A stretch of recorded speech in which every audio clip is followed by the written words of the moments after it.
नमस्कार मंडळी, संगीताज रेसिपीमध्ये आपलं सगळ्यांचं खूप स्वागत आहे। आज मी बनवणार आहे मस्त अशी शेवयाची खीर। खूपच छान आणि झटपट होती, टेस्टी लागते आणि आता उपवास वगैरे असेल, सणामध्ये आपण काहीतरी स्वीट डिश बनवतो, तर हा पर्याय खूपच छान आहे खिरीचा। चला तर मग ही मस्त रेसिपी आपण बनवायला सुरुवात करूया। तर हे पहा, आपल्याला साहित्य काय काय लागणार आहे खीर बनवायला। ही शेवयाची खीर आहे।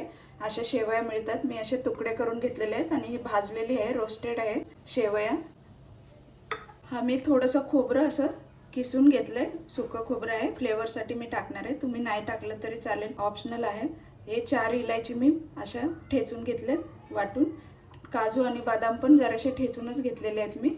आणि ही अर्धी वाटी साखर घेतली आहे आणि तूप लागणार आहे आपल्याला। साखर तुम्ही गोड तुमच्या आवडीनुसार घ्या, कोणी कमी गोड खातं किंवा जास्त गोड खातं, तर आपापल्या हिशोबाने आपण साखर घालायची। चला आता, आणि अर्धा लिटर दूध मी गरम करून ठेवले।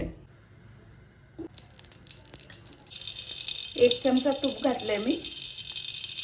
आता तूप गरम झालंय, त्याच्यामध्ये इलायची घालायची आपल्याला आणि हे ड्रायफ्रूट पण घालायचे। थोडंसं याला परतून घ्यायचंय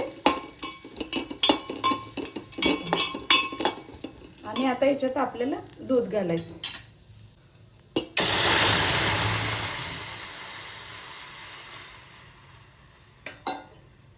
दूध मी आधीच गरम करून ठेवलं होतं।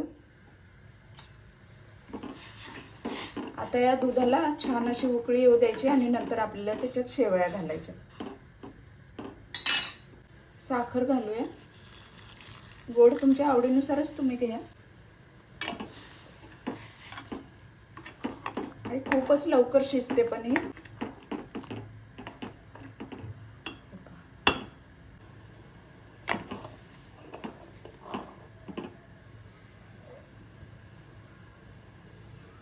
हे पहा, दुधाला उकळी येऊ लागली। आपण आता याच्यामध्ये शेवया घालूया। तुम्ही कुठल्याही शेवया अशा पद्धतीने बनवू शकता आणि कच्च्या असतील तर थोड्याशा भाजून घ्यायच्या। हे पहा, असं छान हलवून घ्यायचं। आता गॅस मी बारीक केलाय, हे ओतू जाऊ नये म्हणून। आता फक्त हे 2 मिनिट ठेवायचं आपल्याला असं बारीक गॅसवरती आणि नंतर गॅस बंद करायचा आहे, झाकून ठेवायचं।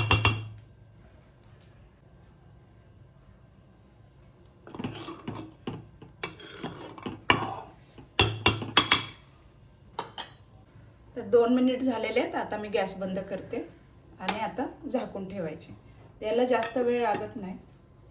तुम्हाला ही खीर कशी वाटली, आवडली असेल तर नक्कीच लाईक करा, कमेंट करा, शेअर करा आणि सबस्क्राईब करायला विसरू नका।